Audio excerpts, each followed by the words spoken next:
True wealth is not about what you make, it's about what you keep. In fact, many of the richest people in the world earn no income at all. Why is that? Because they have obtained income producing assets, which earn income for them long after they have stopped getting up each morning, rushing off to work to trade their time for dollars. When you earn income producing assets, you are truly wealthy, even if you aren't getting up and going to work each day. But the opposite is also true. The media is full of stories of individuals who have earned incredible incomes during their lifetime, but went broke just because the day that the income stopped. In 2009, Sports Illustrated published an article entitled, "How and Why Athletes Go Broke."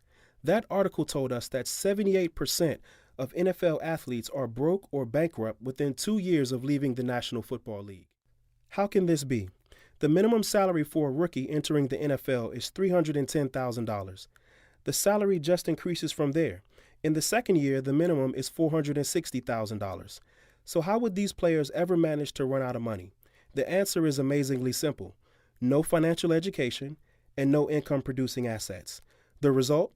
The day they can no longer run a ball, catch a ball, or throw a ball, their income stops. Here's an example. Has anyone ever heard of Rocket Ismail? Rocket Ismail entered the NFL in the early 1990s. He made over $20 million playing professional football.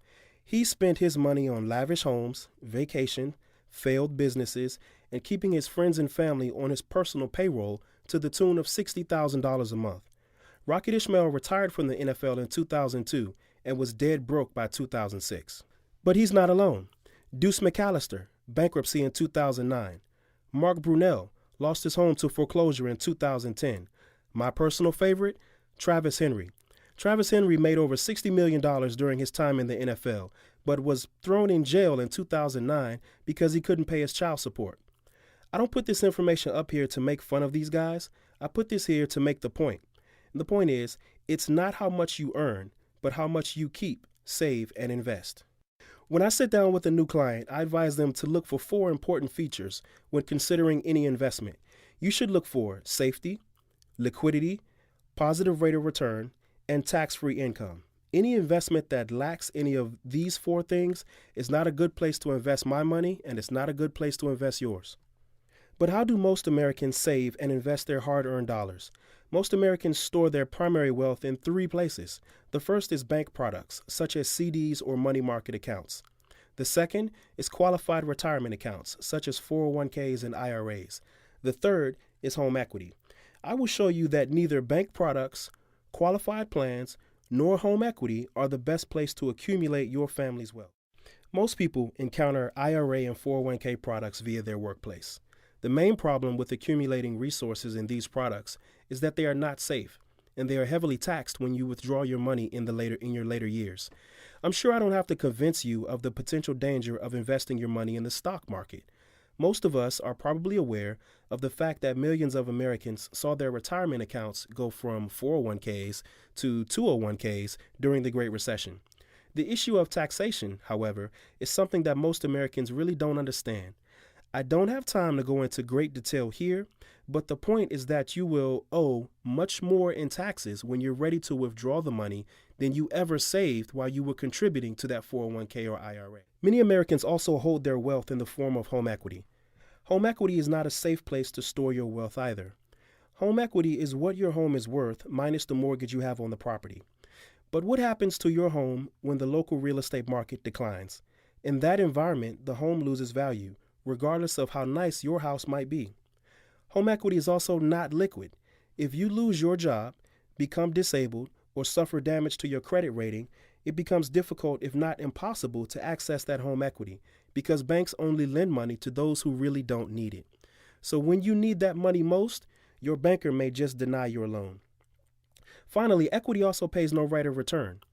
It doesn't matter where your home is or how nice it is, the rate of return on home equity is always the same. It's 0. You have more equity only because the house goes up in value or you paid down the mortgage, not because you earned any rate of return on the equity itself. Finally, bank products. The biggest problem with bank products such as CDs and money market accounts is that the rate of return on these products is too low to build real wealth. Rates right now are in the 1 to 2% range. At that rate, you would have to save every month for the rest of your life and still not accumulate any real wealth. Making matters worse, these accounts are fully taxable as they grow. So that 2% gain becomes really more like a 1% gain after you factor in the tax hit. So, what is the best place to store wealth and build your family's legacy? Where can you find all of the investment attributes you need in one product? When most people come to me as a financial planner and tax advisor, they don't want or even need life insurance. What they want is liquidity, safety, a decent rate of return, and tax-free access to their money when they want it.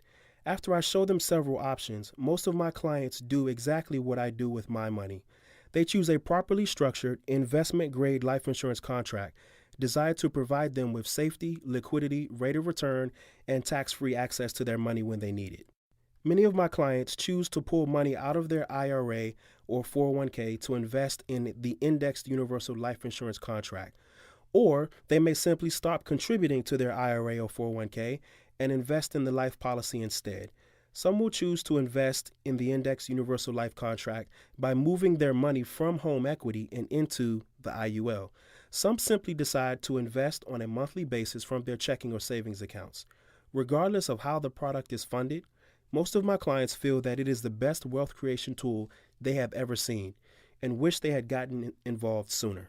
Although most Americans do not view cash value life insurance as a tool for creating wealth and legacies, this concept has been around for over 100 years. What I want to do now is run through an example to demonstrate the way the product works to create multi-generational wealth. Meet Anthony and Michelle Cruz and their baby boy, Nathaniel. They're both 45 years old, in average health, and can afford to invest about $500 per month to build their family legacy. Anthony and Michelle are looking for solid, steady returns on their money, protection from market losses, and guaranteed income when they're ready to retire. They would also like to build a legacy to leave to their children once they're gone. To satisfy their needs, we put together 2 indexed universal life policies with a death benefit, which I call a legacy, of $300,000 for each spouse, which Michelle and Anthony plan to hand down to their children and grandchildren once they pass away. These indexed universal life policies offer them safety of principal, liquidity, an excellent rate of return, as well as tax-free access to their money in the form of a guaranteed income for life. The policy also offers valuable living benefits in the form of terminal illness, chronic illness, and critical illness riders.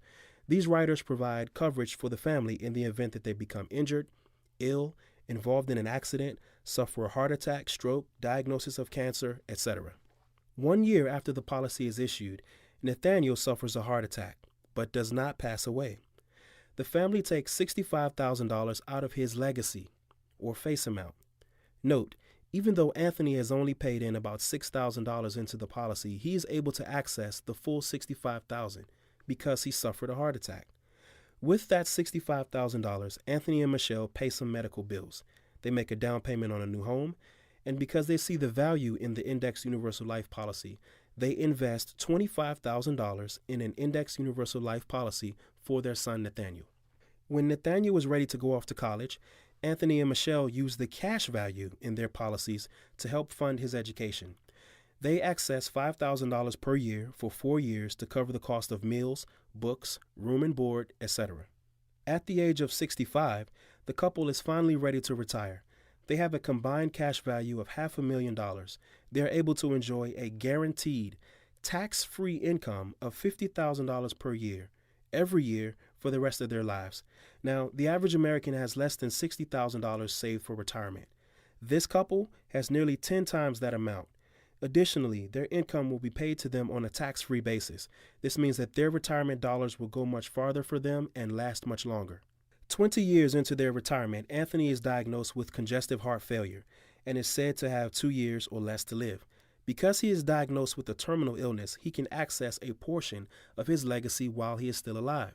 His legacy, or death benefit, has grown to over $65,000, and he elects to access $235,000, and with that money, he makes an outright gift of $150,000 in cash to his son Nathaniel. A few years later, Anthony and Michelle both pass away. The remaining legacy is now over $600,000. They make an outright gift of $500,000 to their grandson William, and invest $130,000 into two policies, indexed universal life policies, for each of their two great grandchildren, encouraging everyone to begin the process of building your family legacy. The key to becoming wealthy is not the level of your income, but the ownership of income producing assets.